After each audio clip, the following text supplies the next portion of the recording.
ഈ കിണർ വെറ്റിച്ച് ഇതിനകത്തോടുള്ള തുരങ്കപാതയിൽ നിന്ന് മൈസൂർ വരെ വഴിയുണ്ടെന്നാണ് പറയപ്പെടുന്നത്. ഇവിടെ ചരിത്രവും നിർമ്മാണവും പിന്നെ ഇവിടുത്തെ രഹസ്യങ്ങളും ഒക്കെയാണ് ഈ വീഡിയോയിൽ പ്രതിപാദിക്കുന്നത്. Welcome to trip of. Palakkad ജില്ലയിലെ ടിപ്പു സുൽത്താൻ കോട്ടയിലേക്കാണ് ഇന്ന് നമ്മൾ വന്നിരിക്കുന്നത്. സോ ടിപ്പു സുൽത്താൻ കോട്ടയുടെ ചരിത്രവും നിർമ്മാണവും പിന്നെ ഇവിടുത്തെ രഹസ്യങ്ങളും ഒക്കെയാണ് ഈ വീഡിയോയിൽ പ്രതിപാദിക്കുന്നത്. സോ എല്ലാവരും വീഡിയോ സ്കിപ്പ് ചെയ്യാതെ കാണുക. Let's get into the video. Right now we are in the entrance of the fort. Palakkad ജില്ലയുടെ ഹൃദയഭാഗത്തായിട്ട് തന്നെയാണ് ഈ ഒരു കോട്ട സ്ഥിതി ചെയ്യുന്നത്. കമ്പാരിറ്റീവ്ലി ഇതൊരു ചെറിയ കോട്ടയാണ് with an area of 60,702 metre square. Ample parking facilities are available here.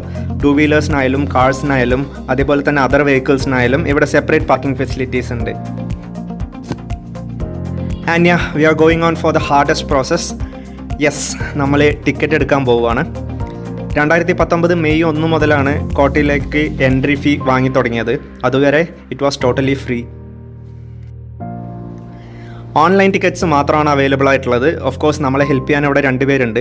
നമുക്ക് QR കോഡ് സ്കാൻ ചെയ്തിട്ടോ അല്ലെങ്കിൽ വെബ്സൈറ്റ് വഴിയോ ടിക്കറ്റ് എടുക്കാവുന്നതാണ്. ആർക്കിയോളജിക്കൽ സർവേ ഓഫ് ഇന്ത്യയുടെ അണ്ടറിലുള്ള പാലക്കാട് ഫോർട്ടിലേക്കുള്ള എൻട്രി ഫീൻ്റെ ഡീറ്റെയിൽസ് ആണ് നമ്മളിപ്പോൾ കണ്ടുകൊണ്ടിരിക്കുന്നത്. പെർ ഹെഡ് 25 റുപ്പീസാണ് ചാർജ് ചെയ്യുന്നത്. കുട്ടികൾക്ക് പ്രവേശന ഫീസ് ആവശ്യമില്ല. Most of the time QR code scan ആവുന്നില്ല. അതുകൊണ്ട് തന്നെ നമുക്ക് നേരിട്ട് ആർക്കിയോളജിക്കൽ സർവേ ഓഫ് ഇന്ത്യയുടെ വെബ്സൈറ്റിൽ കയറി ടിക്കറ്റ് ബുക്ക് ചെയ്യാവുന്നതാണ്. ഇഷ്ടമുള്ള പേയ്മെൻറ്റ് മെത്തേഡ് ചൂസ് ചെയ്ത് നമുക്ക് ഓൺലൈൻ പേയ്മെൻറ്റ് ചെയ്യാം. Once the payment is successful PDF ഫോമാറ്റിൽ നമുക്കൊരു ടിക്കറ്റ് ലഭിക്കും. അത് വെച്ച് നമുക്ക് ഫോർട്ടിലേക്ക് എൻ്റർ ചെയ്യാവുന്നതാണ്. ജോഗിങ്ങിന് വരുന്നവർക്കായിട്ട് ഇവിടെ ഒരു ജോഗിങ് ട്രാക്ക് കൺസ്ട്രക്ട് ചെയ്തിട്ടുണ്ട്. It is constructed all around the fort. Covid pandemic ആയതുകൊണ്ട് ജോഗിങ് ആൻഡ് വാക്കിങ്ങിന് വരുന്നവർക്കുള്ള ഇൻസ്ട്രക്ഷൻസ് ആണ് ഈ ബോർഡിൽ കൊടുത്തിരിക്കുന്നത്. Here we are. നമ്മളിതാ കോട്ടയുടെ ഫ്രണ്ടിൽ എത്തിയിട്ടുണ്ട്. കോട്ടയുടെ മുമ്പിൽ എത്തുമ്പോൾ നമുക്ക് കിട്ടുന്ന ആദ്യത്തെ ഒരു വ്യൂ ആണിത്. ഓൾ അറൗണ്ട് ദ ഫോർട്ട് നമുക്കിതുപോലൊരു ബ്രോഡ് ആൻഡ് ഡീപ്പർ കിടങ്ങ് കാണാൻ കഴിയും. ഏൻഷ്യൻ പീരീഡിൽ എനിമീസിൽ നിന്ന് രക്ഷപ്പെടാനുള്ള സ്ട്രാറ്റജി ആയിട്ട് കൺസ്ട്രക്ട് ചെയ്തതാണിത്. There was a popular myth that Tipu സുൽത്താൻ്റെ കുതിരയ്ക്ക് മാത്രം കിടങ്ങിനെ ഒറ്റച്ചാട്ടത്തിന് പാസ് ചെയ്യാൻ പറ്റുന്നത്. Look here, you can witness lot of tortoise here. Instead പണ്ട് കാലത്ത് ഒരുപാട് ക്രൊക്കഡൈൽസും സ്നേക്സും ഒക്കെ ഈ കിടങ്ങിനകത്ത് ഉണ്ടായിരുന്നു എന്നാണ് പറഞ്ഞു കേട്ടിട്ടുള്ളത്. ഫോർട്ടിനകത്തേക്ക് പ്രവേശിക്കാൻ ഈ ഒരു വഴി മാത്രമേ ഉള്ളൂ. Now you can see a broad permanent bridge here. But മുൻപ് ഇവിടെ ഒരു നാരോ ഡ്രോ ബ്രിഡ്ജ് മാത്രമാണ് ഉണ്ടായിരുന്നത്.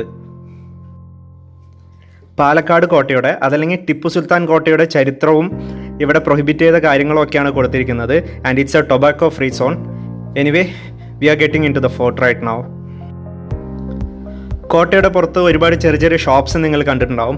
ആവശ്യമുള്ള സ്നാക്സും ഫുഡൊക്കെ അവിടെ നിന്ന് കഴിച്ചിട്ട് വരുന്നതായിരിക്കും നല്ലത്. ബിക്കോസ് കോട്ടയ്ക്കകത്ത് ഫുഡൊന്നും അലൗഡ് അല്ല. ഇൻഫാക്ട് വെള്ളം കൊണ്ടുവരുന്നതിന് റെസ്ട്രിക്ഷൻസ് ഒന്നുമില്ല. മോർ ഓവർ ഇവിടേക്ക് പ്രൈവറ്റ് വെഹിക്കിൾസ് ഒന്നും അലൗഡ് അല്ല. As similar to Bekal fort, നമുക്ക് പാലക്കാട് ഫോർട്ടിൻ്റെ എൻട്രൻസിലും ഒരു ഹനുമാൻ ടെമ്പിൾ ഉണ്ട്. It's overall a fabulous place to visit with friends and family since it's suitable for all age group. Try to visit in morning or evening. That would be a good choice.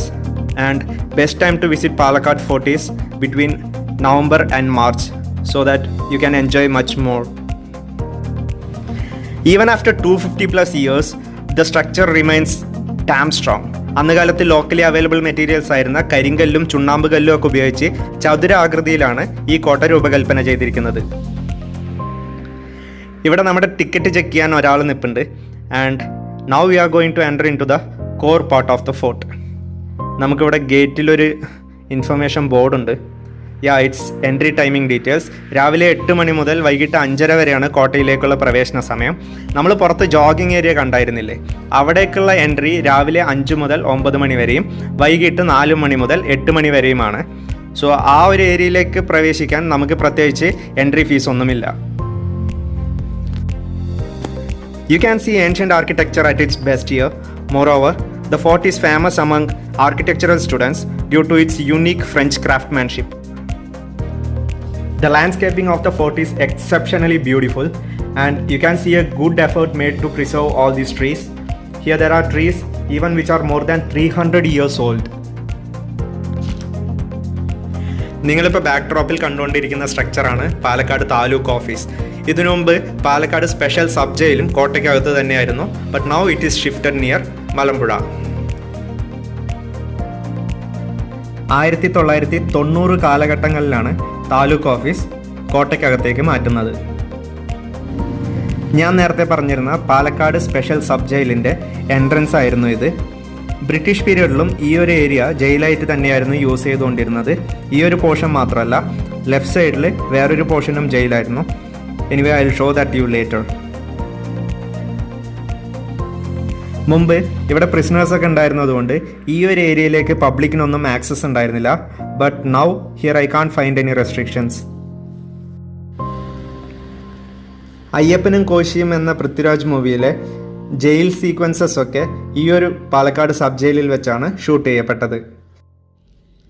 ഇതിനു മുമ്പ് പലതവണ നമ്മൾ Palakkad fort visit ചെയ്തിട്ടുണ്ടെങ്കിലും ഇതുപോലെ സെല്ലിൻ്റെ അകത്തുള്ള views ഒന്നും ഇതുവരെ കിട്ടിയിട്ടുണ്ടായിരുന്നില്ല. Anyway, it's a really different experience that we got a chance to witness what's inside the cell, and now we are moving on. കുട്ടിക്കാലത്ത് ടിപ്പു സുൽത്താൻ കോട്ടയെ പറ്റി ഒരുപാട് കെട്ടുകഥകൾ കേട്ടിട്ടുണ്ട്. ലൈക്ക് ഞാൻ നേരത്തെ പറഞ്ഞതുപോലെ ടിപ്പു സുൽത്താൻ്റെ കുതിര ആ കിടങ്ങ് ചാടിക്കിടക്കും എന്നൊക്കെ. ലൈക്ക് വൈസ് അതുപോലത്തെ ഒരു മിസ്റ്ററിയിലേക്കാണ് ഇപ്പം നമ്മൾ പോയിക്കൊണ്ടിരിക്കുന്നത്. ടിപ്പു സുൽത്താൻ്റെ കോട്ടയെക്കുറിച്ച് എല്ലാവർക്കും അറിയുന്നൊരു കഥയാണ് ടിപ്പു സുൽത്താൻ കോട്ടയിൽ നിന്ന് മൈസൂർ കോട്ടയിലേക്ക് ഒരു തുരങ്കപാത ഉണ്ടെന്നുള്ളത്. സോ ഈ പ്രദേശത്താണ് അതുള്ളതായിട്ട് പറയപ്പെടുന്നത്. സോ ഈ കിണർ വെറ്റിച്ച് ഇതിനകത്തോടുള്ള തുരങ്കപാതയിൽ നിന്ന് മൈസൂർ വരെ വഴിയുണ്ടെന്നാണ് പറയപ്പെടുന്നത്. എനിവേ നമുക്കതിൻ്റെ സത്യാവസ്ഥകളൊന്നും അറിയില്ല. But it will be great if there is something like that. But logically it seems impossible, right? Whatever it may be. ഞാൻ നേരത്തെ പറഞ്ഞിരുന്നു ഇവിടെ വേറൊരു ജയിൽ പോർഷനും കൂടി ഉണ്ട് എന്ന്. ഇതാണത്. And this was recently renovated. Let's get into the historical part of the fort. Ancient ടൈമിൽ മിലിറ്ററി ബേസ് ആയിട്ടാണ് ഈ ഫോർട്ട് ഉപയോഗിച്ചിരുന്നത്. The popular belief is that this was built on 17th century. But there is no much details about the early history, including who actually built the fort. പ്രാചീന കാലത്ത് സാമൂതിരി ആശ്രിതനായ പാലക്കാട് അച്ഛനായിരുന്നു ഇവിടുത്തെ local ruler. പിന്നീട് അദ്ദേഹം സ്വതന്ത്ര ഭരണാധികാരിയായപ്പോൾ സാമൂതിരിമാരിൽ നിന്ന് ഭീഷണി നേരിടേണ്ടി വന്നു. അങ്ങനെ 1757 മൈസൂർ രാജാവായ ഹൈദരലിയിൽ അദ്ദേഹം സഹായം അഭ്യർത്ഥിച്ചു. ഈ അവസരം യൂട്ടിലൈസ് ചെയ്ത ഹൈദരലി കോട്ട തന്ത്രപൂർവ്വം തൻ്റെ കൈവശപ്പെടുത്തുകയായിരുന്നു.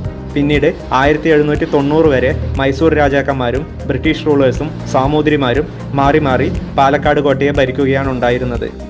സ്വതന്ത്രാനന്തരം 1990 ഇന്ന് കാണുന്ന രീതിയിൽ കോട്ടയിൽ താലൂക്ക് ഓഫീസ് രൂപപ്പെട്ടത്.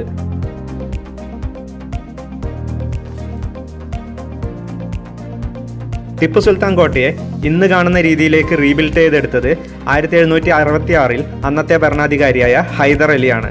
And this is all about the history of Tipu Sultan fort in brief. നമ്മളിപ്പോൾ നിന്നുകൊണ്ടിരിക്കുന്നത് ഒരു വാച്ച് ടവറിലാണ്. And these watchtowers are used to monitor enemies at that period. Circular ഷേപ്പിലുള്ള 7 വലിയ വാച്ച് ടവേഴ്സും 2 ചെറിയ വാച്ച് ടവേഴ്സുമാണ് പാലക്കാട് കോട്ടയിലുള്ളത്. ഇപ്പം നിങ്ങൾ വിറ്റ്നസ് ചെയ്തുകൊണ്ടിരിക്കുന്നത് അന്ന് കാലത്ത് യുദ്ധസാമഗ്രികൾ ശേഖരിച്ച് വെക്കാനായി ഉപയോഗിച്ചിരുന്ന റൂം സ്പേസ് ആണ്. And that's all about the history of the fort. നമുക്കെന്തായാലും ടിപ്പു സുൽത്താൻ കോട്ട കംപ്ലീറ്റ് ആയിട്ട് കണ്ടു തീർക്കാൻ ഒരു 2 മണിക്കൂർ ആവശ്യം വരും. So be prepared for that. And ഇവിടെ നിന്ന് നിയറസ്റ്റ് ബസ് സ്റ്റേഷനിലേക്കുള്ള ഡിസ്റ്റൻസ് 1 kilometer ആണ്. And nearest railway station Palakkad town railway സ്റ്റേഷനാണ്. റെയിൽവേ സ്റ്റേഷനിൽ നിന്ന് ഇങ്ങോട്ടുള്ള ദൂരം 1.7 kilometers ആണ്. And nearest airport Coimbatore international എയർപോർട്ടാണ്. It is 61 kilometers from here. And Kochi international airport 68 kilometer ദൂരത്തിലാണുള്ളത്. ഈ ഗ്യാപ്സ് ഒക്കെ കണ്ടോ? ഇതൊക്കെ അന്ന് കാലത്ത് ബീരങ്കികൾ വെച്ച് ഷൂട്ട് ചെയ്യാനായിട്ട് ഉപയോഗിച്ചിരുന്ന ഗ്യാപ്സ് ആണ്. ഞാൻ മുമ്പ് ബേക്കൽ കോട്ടയുടെ വീഡിയോയിൽ തന്നെ ഇതൊക്കെ പറഞ്ഞിരുന്നു. ഈ ഹോൾസ് ഒക്കെ ഗണ്ണ് വെച്ച് എയിം ചെയ്ത് ഷൂട്ട് ചെയ്യാനാണ് ഉപയോഗിച്ചിരുന്നത്. This all reveals their defensive strategy. നിങ്ങൾ പാലക്കാട് ഫോർട്ട് വരുമ്പോൾ തൊട്ടടുത്തുള്ള മലമ്പുഴ ഡാമും നെല്ലിയാമ്പതിയൊക്കെ കാണാൻ മറക്കരുത്. പാലക്കാടിലെ ടോപ്പ് 50 പ്ലേസസ് എന്ന് പറഞ്ഞൊരു വീഡിയോ ഞാൻ ചെയ്തിട്ടുണ്ട്.